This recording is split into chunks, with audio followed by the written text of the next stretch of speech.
Buenos días, estimados estudiantes de la Tecnología Superior Universitaria en Emergencias Médicas. Bienvenidos a una nueva jornada de aprendizaje donde vamos a desmantelar la idea de que nuestra profesión se trata simplemente de correr y cargar pacientes, para entender que somos gestores de riesgos en un entorno legal y operativo sumamente complejo. Hoy iniciamos el contenido 2 de nuestra primera unidad y vamos a dividir este vasto tema en dos sesiones. En esta primera clase nos vamos a centrar exclusivamente en el marco jurídico y ético de la atención prehospitalaria en Ecuador y en la evaluación táctica de la escena, especialmente en contextos de violencia, algo que lamentablemente se ha vuelto pan de cada día en nuestras calles. Quiero que presten absoluta atención porque lo que vamos a discutir hoy es lo que diferencia a un profesional que duerme tranquilo de uno que termina enfrentando un proceso penal. Empecemos por lo más crudo pero necesario, la responsabilidad penal. Ustedes deben saber que la práctica de la medicina de emergencias no ocurre en un vacío legal, sino que cada vez que ustedes se ponen el uniforme, están sujetos a un escrutinio jurídico riguroso. En nuestro país, Ecuador, esta responsabilidad está codificada en una intersección compleja entre la Constitución, el Código Orgánico Integral Penal, o COIP, y la Ley de Derechos y Amparo del Paciente. Muchos creen que saber la dosis de epinefrina es lo único importante, pero les aseguro que comprender el marco legal es igual de vital, porque el desconocimiento de la ley no exime de culpa y la mala práctica profesional es una tipificación penal activa en nuestros juzgados. El corazón de este asunto reside en el artículo 146 del COIP, que tipifica el homicidio culposo por mala práctica profesional. Este artículo es claro y contundente al establecer que si un paciente muere porque ustedes incumplieron el deber objetivo de cuidado, la sanción es la cárcel. Pero, ¿qué es el deber objetivo de cuidado?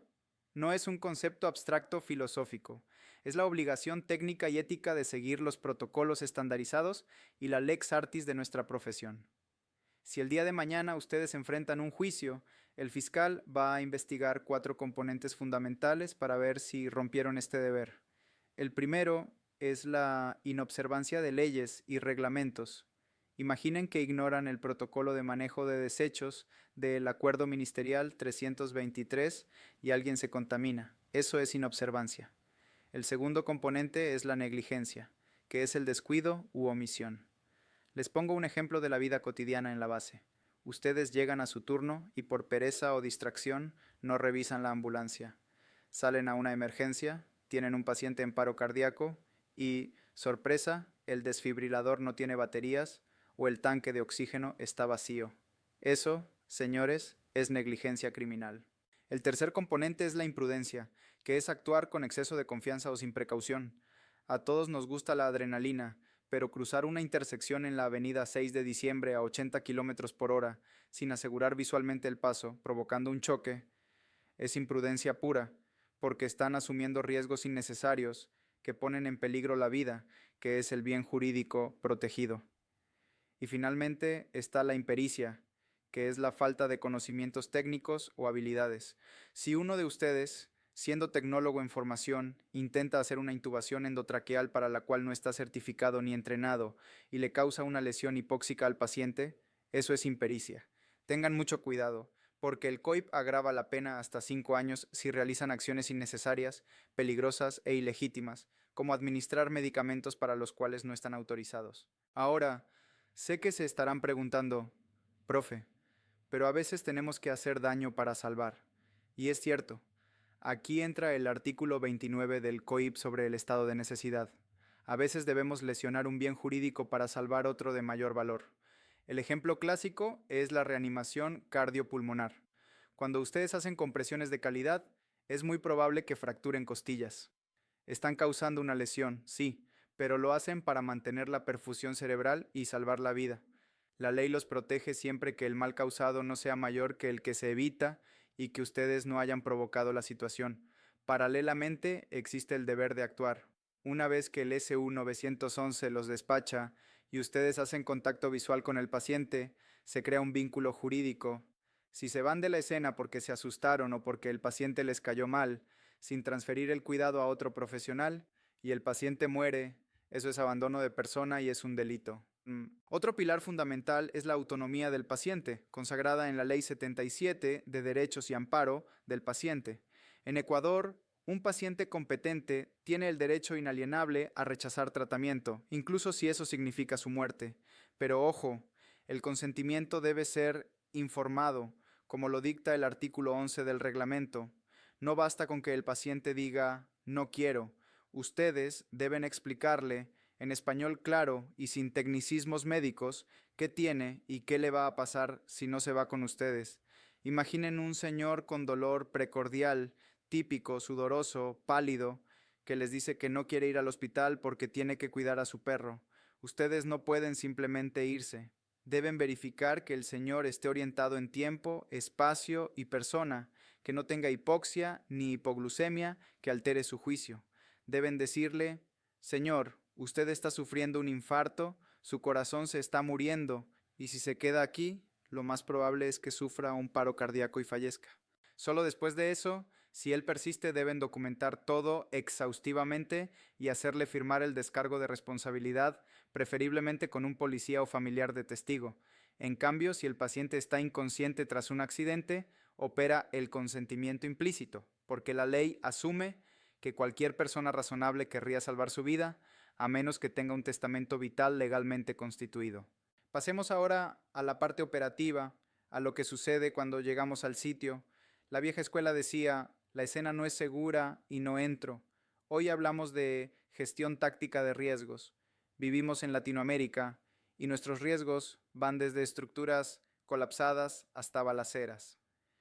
La evaluación de la escena es un proceso mental continuo, no una lista que se chequea una vez y se olvida. Quiero que desarrollen lo que llamamos conciencia situacional, que es percibir el entorno, entender qué significa y predecir qué va a pasar. La pérdida de esta conciencia es lo que mata a los rescatistas.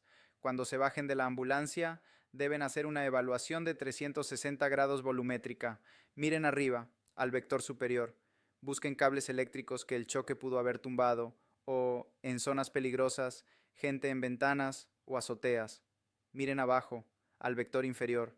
Busquen gasolina derramada, vidrios, sangre en la que puedan resbalar, o incluso explosivos.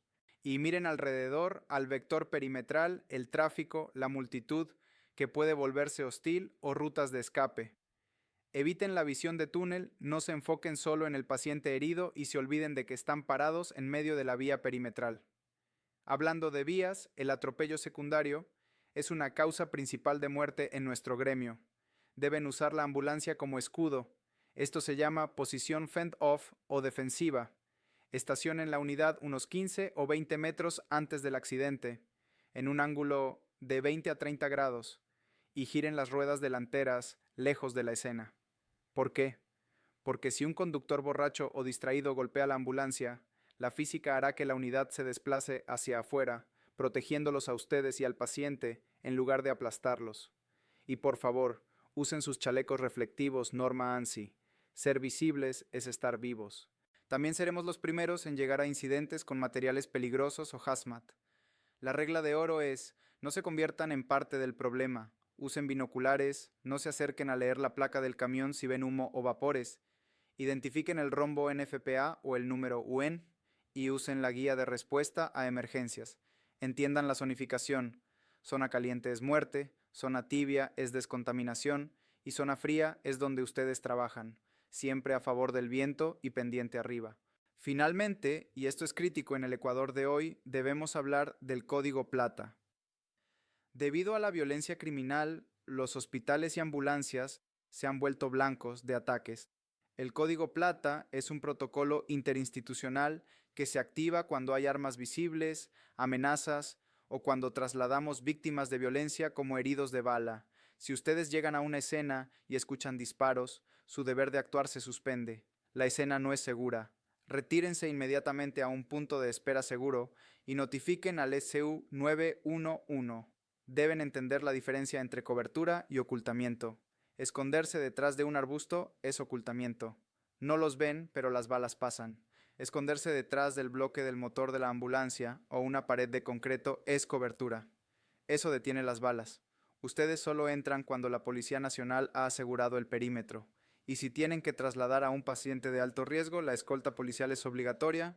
La patrulla debe ir atrás para evitar emboscadas. Deben usar rutas impredecibles y, sobre todo, bloqueo de información. No digan por radio ni a los curiosos a qué hospital van. Avisen en clave para que el hospital active su seguridad. Esto es la base de nuestra seguridad jurídica y física. En la próxima clase entraremos de lleno en la bioseguridad y la fisiología de la reanimación. Pero recuerden, no sirve de nada ser el mejor reanimador del mundo si terminan atropellados, baleados o presos por no entender las reglas del juego. Continuando con nuestra inmersión en la responsabilidad profesional y la seguridad operativa, es indispensable que analicemos situaciones grises donde la ley y la calle chocan frontalmente, situaciones que, si no manejan con pinzas, pueden costarles su libertad. Hablamos hace un momento sobre el abandono de persona versus la autonomía del paciente, pero quiero que profundicemos en el protocolo exacto de la negativa de tratamiento, porque es el talón de Aquiles legal de muchos paramédicos en Ecuador. Imaginen que están atendiendo a un paciente diabético que sufrió una hipoglucemia severa. Ustedes llegan, le administran dextrosa, el paciente recupera la conciencia y les dice: ya estoy bien, no quiero ir al hospital. Aquí se activa una bomba de tiempo legal. Si ustedes simplemente se van y el paciente vuelve a caer en hipoglucemia media hora después y muere, el fiscal argumentará que ustedes, como garantes de la salud, debieron prever ese riesgo. Para blindarse no basta con la firma en la hoja. Deben documentar en el parte que explicaron las consecuencias letales específicas. Deben registrar que el paciente estaba lúcido, sin aliento etílico, y capaz de repetir con sus propias palabras los riesgos que ustedes le explicaron. Si no hay testigos familiares, llamen a la Policía Nacional para que el agente firme como testigo de que ustedes intentaron trasladar y el paciente se negó. Esa firma de un tercero neutral puede ser la diferencia entre una sentencia por homicidio culposo y una absolución. Ahora, volvamos a la calle y al Código Plata. Mencionamos la diferencia entre cobertura y ocultamiento, pero quiero que visualicen esto en un escenario real de los que vivimos hoy en día. Si se activa un código plata porque están trasladando a un paciente con heridas de bala vinculado a bandas delictivas, la dinámica dentro de la ambulancia cambia radicalmente. Ustedes no pueden ir chateando, ni con las luces interiores encendidas a máxima potencia. Deben aplicar disciplina de luz y silencio. La ruta hacia el hospital nunca debe ser la obvia. Si siempre toman la avenida occidental, hoy tomen una ruta alterna impredecible para evitar emboscadas. Además, el bloqueo de información es vital. He visto casos donde el personal, por ingenuidad, reporta por radio abierta: llevamos al paciente alias tal al hospital tal. Y básicamente le están dando las coordenadas a los sicarios para que terminen el trabajo o intenten un rescate armado. Ustedes deben usar claves internas y notificar al hospital receptor solo para que active su propio código plata intrahospitalario, asegurando el perímetro de shock trauma antes de que ustedes lleguen.